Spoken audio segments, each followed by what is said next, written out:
started to shake violently, not like the rolling, almost soothing motion of previous earthquakes. This was an abrupt heaving and falling that was terrifying in its intensity and duration, threatening to go on forever. For many, the 6.5 quake felt like the big one. Manson's girls would claim later that Charlie himself had brought it down on the sinners tormenting him. Over in Burbank, Martin Scorsese was jolted out of bed. He had just gotten a big break, an editing job at Warner Brothers, and had arrived from New York a few weeks earlier. Marty was staying at the Toluca Motel across the street from the lot. Dreaming of rare books when he heard a rumble, he imagined he was in the subway. "I jumped out of bed, looked out the window," he recalls. "Everything was shaking. Lightning was slashing across the sky. It was the electric wires from the telephone poles falling down. It was terrifying. I thought, I gotta get out of here. By the time I pulled on my cowboy boots, got my money and the key to the motel room and made it to the door, it was over. I went to the Copper Penny, and while I was having coffee, there was a big aftershock. I got up to run, and a guy looked at me and said, 'Where are you going to go?' I said, 'You're right. I'm stuck.'" For Scorsese, there was nowhere to run. He had followed his dream to Hollywood, and if it was going to be a bumpier ride than he had imagined, he either had to stick it out or go back to New York, make industrials, live in the old neighborhood, and eat cannoli, always knowing that he hadn't had the stomach for what it took to make it in the movies. Before the dust settled, 65 souls had perished in the quake. None of the people who populate this book was among them. Their injuries would be self-inflicted. For our purposes, the earthquake of 1971 was supererogatory, unnecessary, gilding the lily, as Hollywood has always been wont to do.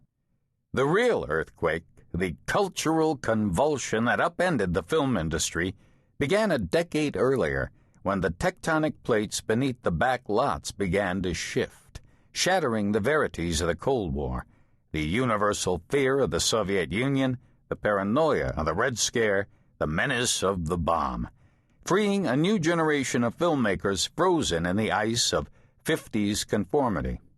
Then came, pell-mell, a series of premonitory shocks: the Civil Rights Movement, the Beatles, the pill, Vietnam, and drugs that combined to shake the studios badly and send the demographic wave that was the baby boom crashing down about them. Because movies are expensive and time-consuming to make, Hollywood is always the last to know, the slowest to respond, and in those years it was at least half a decade behind the other popular arts. So it was some time before the acrid odor of cannabis and tear gas wafted over the pools of Beverly Hills and the sounds of shouting reached the studio gates. But when flower power finally hit in the late 60s, it hit hard. As America burned, Hell's Angels gunned their bikes down Sunset Boulevard while girls danced topless in the street to the music of the Doors booming from the clubs that lined the Strip. It was like the ground was in flames and tulips were coming up at the same time, recalls Peter Guber, then a trainee at Columbia and later head of Sony Pictures Entertainment. It was one long party. Everything old was bad, everything new was good. Nothing was sacred, everything was up for grabs. It was, in fact, a cultural revolution, American style. By the late 60s and early 70s, if you were young, ambitious, and talented, there was no better place on earth to be than Hollywood. The buzz around movies attracted the best and the brightest of the boomers to the film schools. Everybody wanted to get in on the act. Norman Mailer wanted to make movies more than he wanted to write novels. Andy Warhol wanted to make movies more than he wanted to reproduce Campbell's soup cans. Rock stars like Bob Dylan, Mick Jagger, and the Beatles couldn't wait to get in front of and, in Dylan's case, behind the camera. As Steven Spielberg puts it, the 70s was the first time that a kind of age restriction was lifted, and young people were allowed